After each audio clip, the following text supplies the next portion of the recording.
Welcome to the Relational Recovery podcast. I'm your host, Wes Thompson, joined by my co-host, Austin Hill. Today we're talking about unity in the midst of division.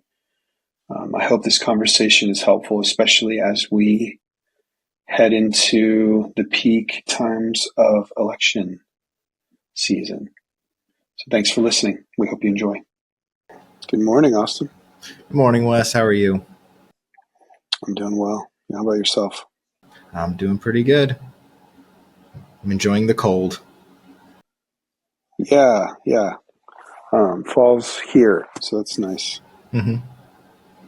I want to talk today about unity, particularly thinking about there's an election happening, and for the last 8 years, I think our political world has become more and more divisive and polarizing than it was even before. I think there's lots of reasons for that, and today isn't so much meant to be a political conversation as much as it's like how do we function as a society, and particularly how do we function as Christians in the midst of a lot of division? This isn't the first time in history that that culture has been divisive, or that the church has faced difficult issues. Those kinds of things started right when the church started, frankly.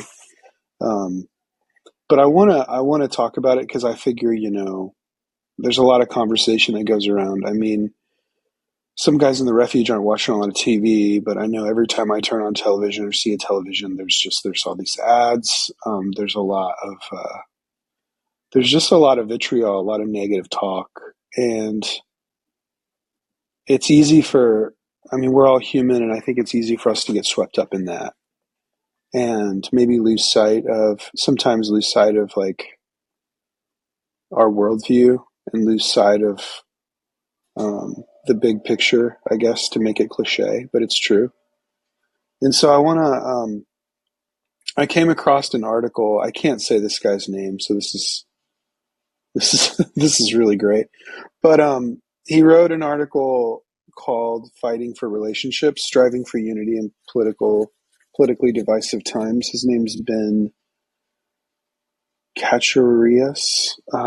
So sorry, I'm just going to call him Ben C. But he's a pastor in Maryland, I think. I don't know much about him, but I read this article. And I thought it was pretty good.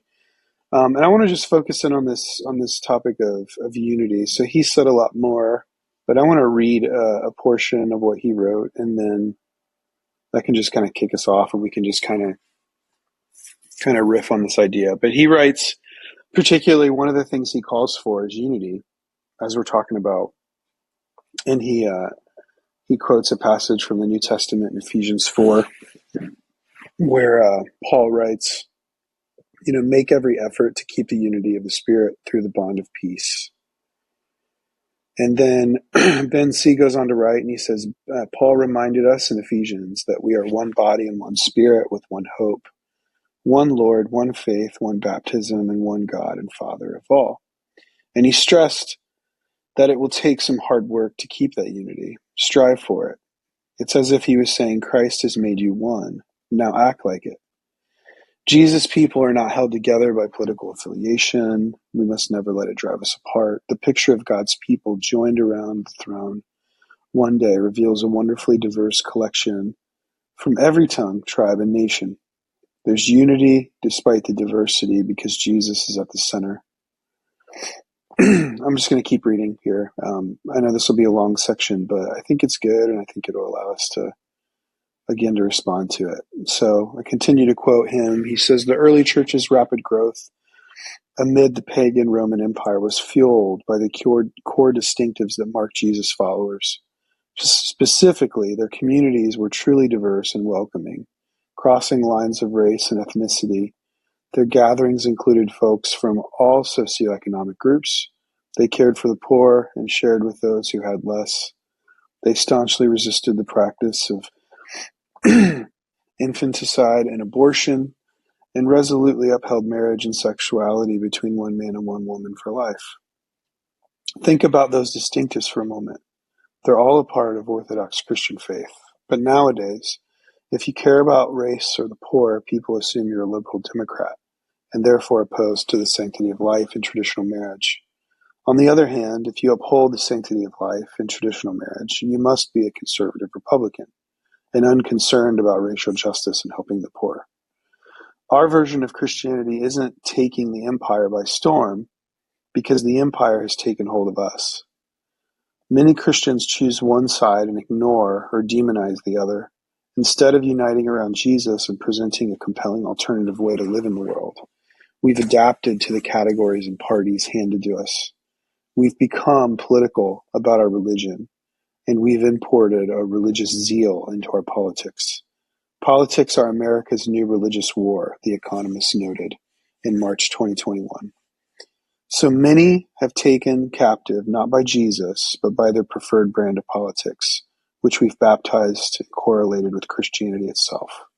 It's a form of idolatry. So Ben C says a lot there. But since I read it, I'm curious, just you hearing it for the first time and possibly reading it for the first time, what's your initial reaction to that? It sounds very familiar to how I've walked through this kind of like journey of working to be a follower of Jesus. And then what does that mean practically in my everyday life? Not just like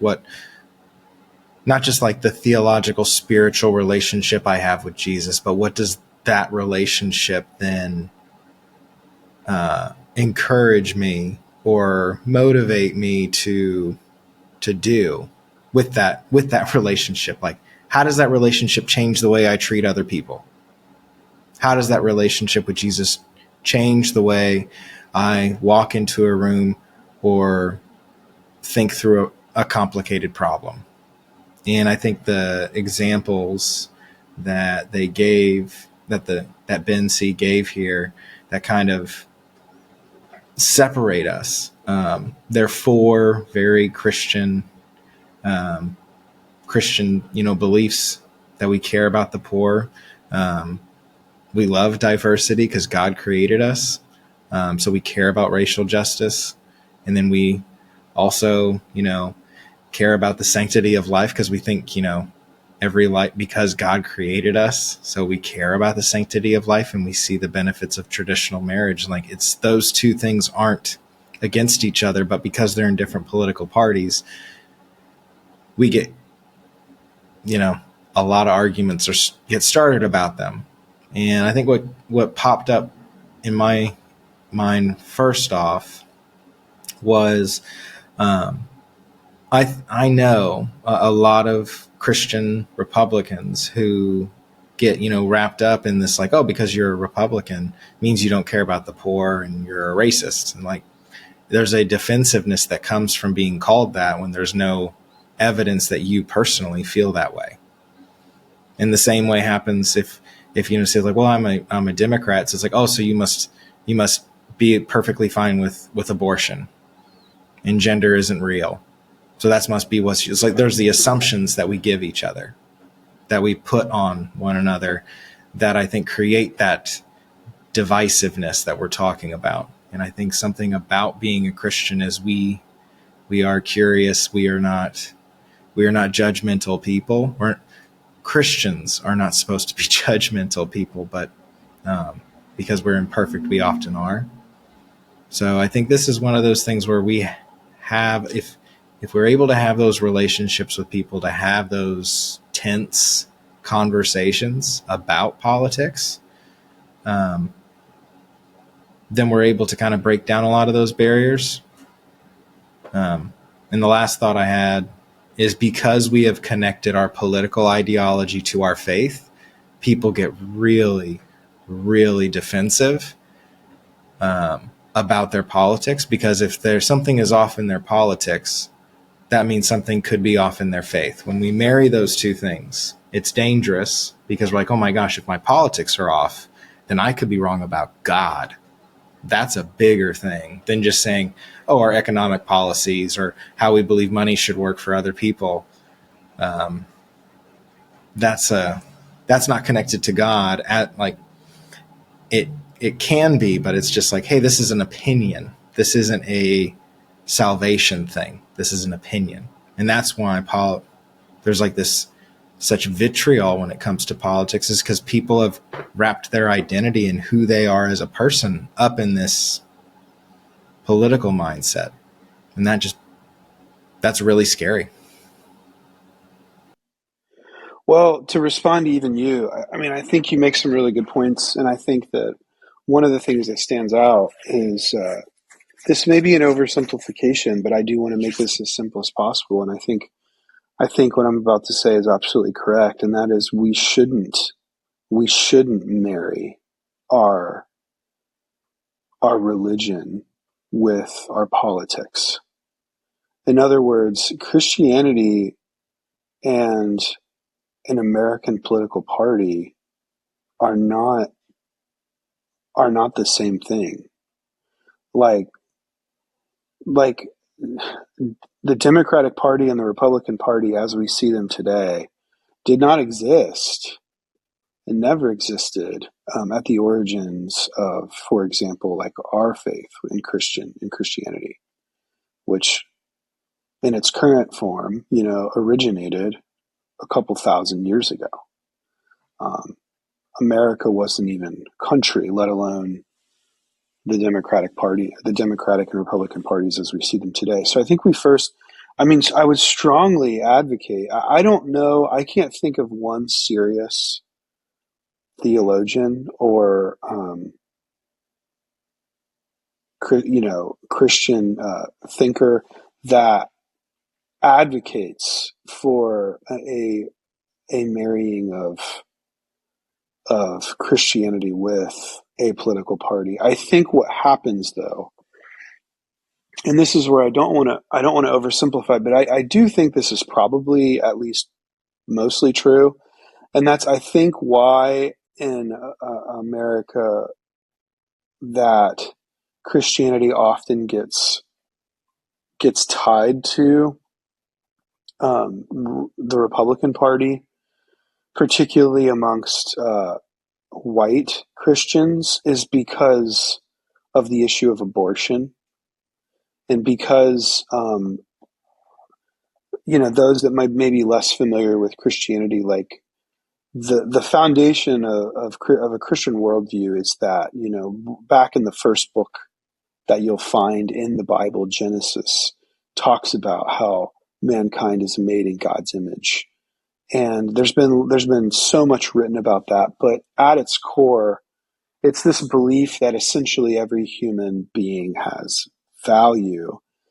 And because Republicans are pro-life and against the act of abortion by and large, which that is changing some currently, but I don't want to get too complicated here. But because by and large that happens, I think it's been easy for Christians to associate republicanism with a Christian worldview, and I think there's some merit to that, but I think we have to be careful, because I think what I'm advocating for is that just because you might find, and again, I also want to back up and say, well, neither of us are advocating for either party here. This isn't meant to be a political podcast. This is a recovery podcast. But I think given the fact we're in this climate, it's important to say we're not advocating for either party, but it's easy to take our worldview, and in this particular case, our worldview of Christianity, and inserting it into things like politics. And I think we have to step back and remember that our faith, particularly our faith in Jesus, is separate from the country in which we live in. I mean, America didn't exist. Like I said, America didn't exist when the Bible was written. So the Bible had no aim at the country in which we live. And I think sometimes we try to tie those things together. We try to think that America is somehow like God's country, which America was founded on some religious or Christian and a Christian adjacent ideas, but it wasn't necessarily built on like biblical Christianity as many people think. But again, also, I mean, the Bible, especially like God's people, if you want to go that far, are the people of Israel, which ultimately, when Jesus came and did what he did, became good news for everyone.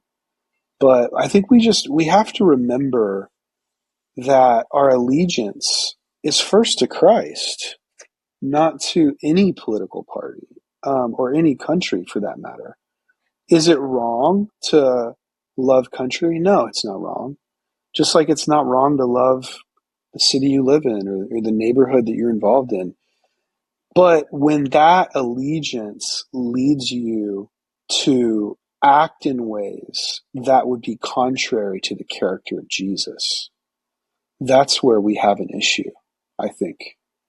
Because as a Christian, and I'm not saying I do this perfectly because I don't, but as a Christian, I think my ultimate aim should be to model Christ, even more so than to be a good American.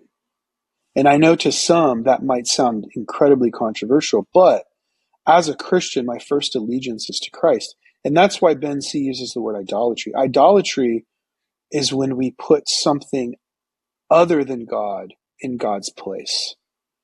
And unfortunately, I think we live in a time where our political allegiance supersedes our allegiance to Christ. And when and if that happens, that is idolatry. And that's not good. So I just thought a lot of words. I don't know. Do you have any thoughts, even just responding to that? Yeah, I think it's interesting that a lot of this, when we kind of like really boil it down, like when people get really bent out of shape, even the title, I think I remember reading this correctly. Yeah, fighting for relationships. So it's saying like, hey, I'm going to fight for the relationship that I have with someone who I don't agree with politically because I am a Christian. So I am a Christian primary. That's the first thing about me. And because of those beliefs, I treat people a certain way. I value people in a certain kind of way. I value the relationship I have with others over what their ideology is about a political something. Because political leanings and parties change. Like that is, if you want to learn about the history of political parties, the one thing that's always true is it shifts. They ebb and flow. They change. The thing that hasn't changed in the relationship we're talking about is like who Jesus is. He's remained the same. And so who he is and what he values, and then who we are and what we value by modeling him the best we can, means we are going to probably shift from different political ideologies. That's the truth. But the thing that can't shift, that we're advocating for, that we are both in agreement, is we have to see like, what is it that Jesus wants us to do in this? And it looks very, very different. And it looks very different based on like where we are. And I think one of the things that I really love about the early church is when it was illegal to be a Christian in the Roman Empire. This is a couple hundred years after Christ died, when the church first started. There were plagues, and the church exploded in growth during a plague because the Roman Empire noticed that Christians were caring for every group of people that they were around in whatever city they were in, because they were Christians first. Typically back then, the reason why it stood out is because typically back then, if you were a Jew, you took care of Jews. If you were a Gentile, you took care of Gentiles. If you're a Roman, you took care of Romans. So in a plague, it's like, it becomes a free for all. It's just like, I just got to take care of me and mine, and that's it. But Christians, and this is a historically confirmed fact because of multiple writings that were going on between the people who were running the Roman Empire. Like, these Christians are caring for anybody in their city, no matter who they are. And the crazy thing is, like, before the plague started, Christians were being hunted, persecuted, like genuinely persecuted. They were being hunted and killed for being Christians. But then the plague started, and because they were Christians, they started caring for people who were sick, no matter who they were, whether they were a Christian, a Jew, a Gentile, or Roman. It didn't matter. That right there that's what the sanctity of life looks like. It's like, hey, we care about the life of somebody, no matter what they think about me, no matter what they've done to me. We don't, and it's not, it's like, hey, we're only going to take care of this race or that race. Because those are, if you think about it, those were races in a lot of ways. So people were caring for them. That's the type of being Christian primary kind of short circuits this like thought of, we have to pit people in these different political camps. And I have to demonize someone who's not in my camp because I don't know why. That's one thing that's just like, I don't know why we have to demonize other people or dehumanize them. Like, that is antithetical to who being a Christian is. It's antithetical to who Christ was. So if we're wanting to fight for relationships, then we see the people we disagree with as fellow people who are imperfect, who might think differently about something. But the person who thinks differently isn't someone that we should demonize. There's someone we should care for and fight for the relationship with. So politics is something that people don't like talking about because it's rare that we find someone that agrees 100% with us, even people who share the same faith. So it's tough to, like, it's like, hey, I'm going to talk about something with somebody who I know is going to disagree. And it's a lot easier. It's really easy to just like, hey, we all agree about these things. Let's only hang out with people that agree on all these things. That's easy. That's not how Jesus did stuff. And we're supposed to be followers of Jesus, then we should probably do things the way he did it. So, and it's not us going around like throwing conflict, like creating conflict everywhere we go. It's going around creating unity within those conflicts that are going to happen. So there's a lot of other places to go with this. There's so many issues. Yeah, that's what I was thinking. There's so many issues highlighted in this because it's even fascinating to get a little psychological with it and even theological in terms of sin, but just how prevalent and strong the ego is. Because it's just fascinating that we can't tolerate often being with people that don't agree with us. What does that say about us if that's true? Like, if I can't tolerate being around someone who thinks differently than me, that means that what I think is really fragile. It's not strong. It can't hold up to anything if I can't hear something contrary to it. Because, just because some people do want to change your mind for sure. But just because someone disagrees with you doesn't mean that you can't still believe what you believe.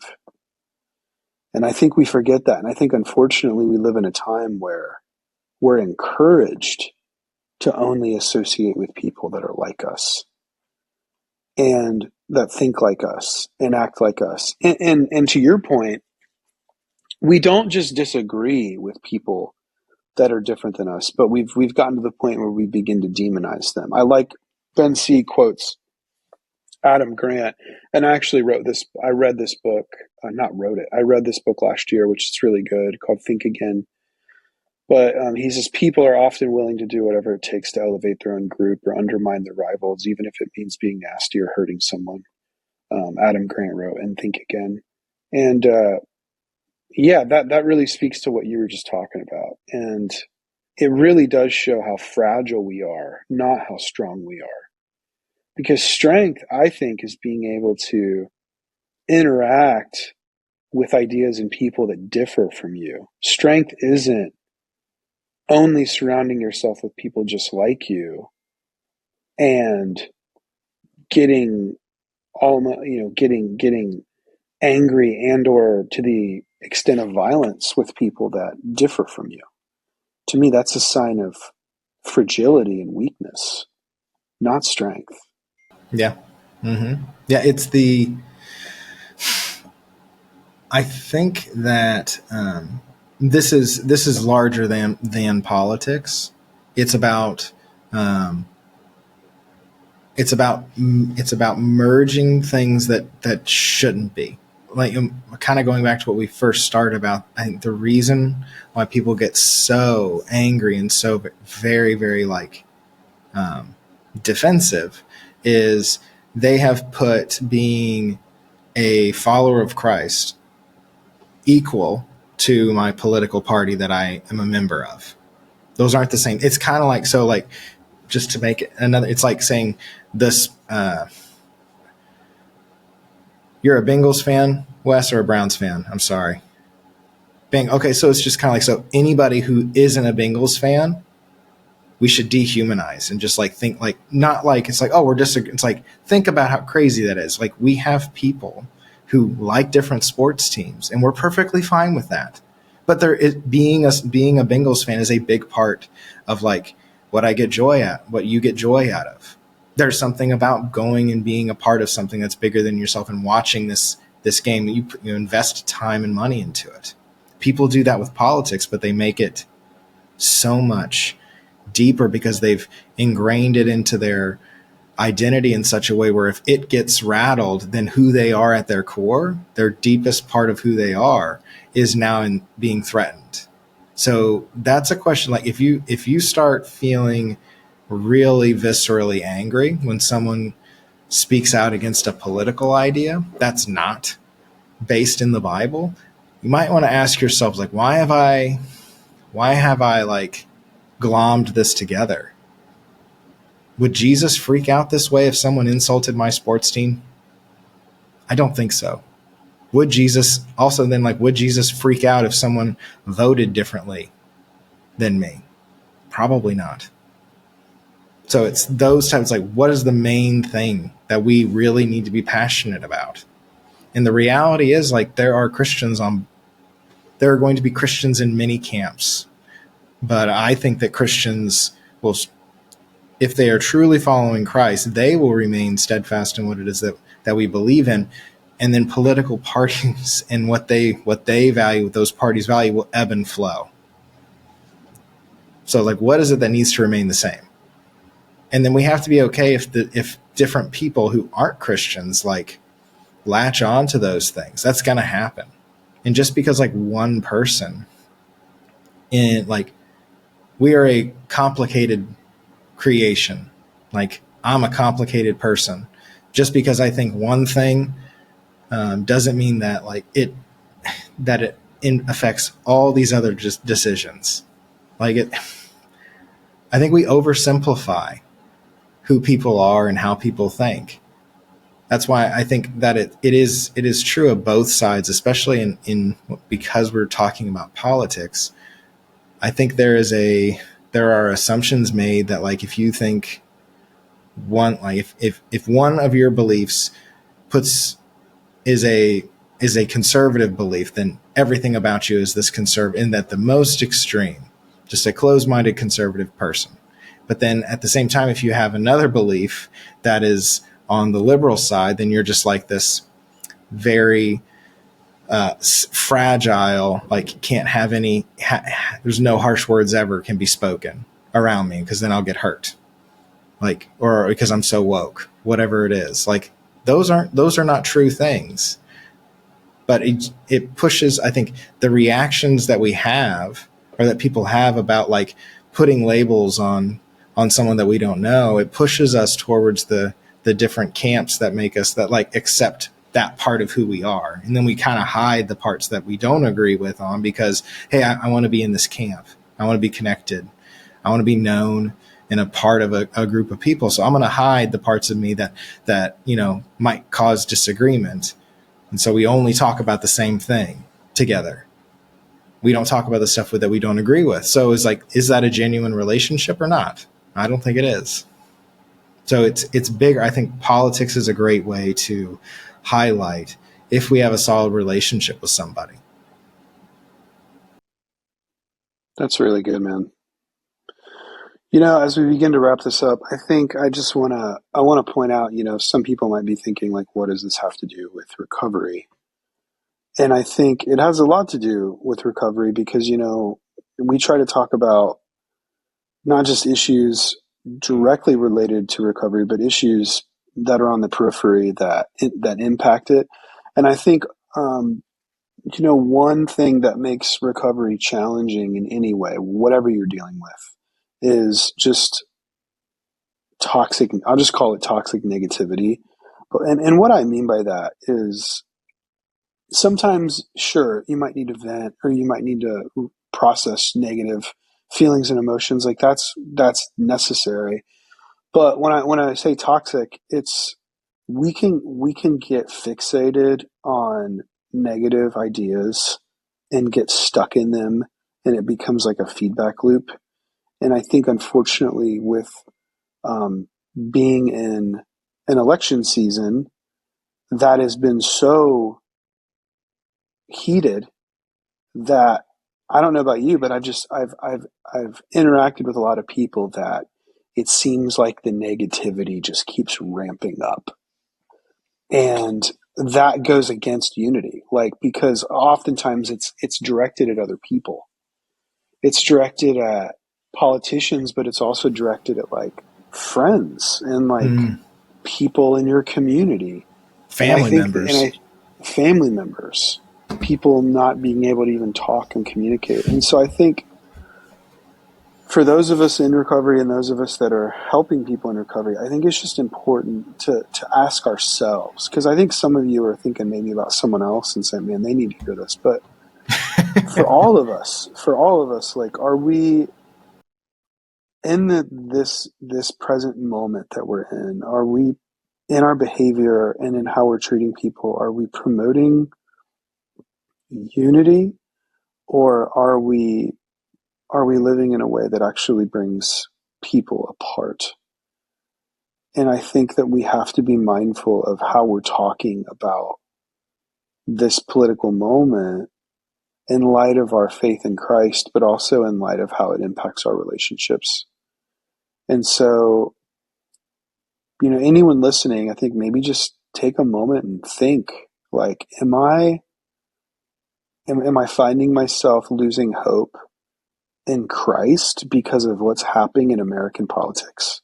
And if so, maybe that's something I need to look at. You know, am I finding myself being overly negative, and is that impacting my sobriety? Is that impacting my sense of self and my sense of peace?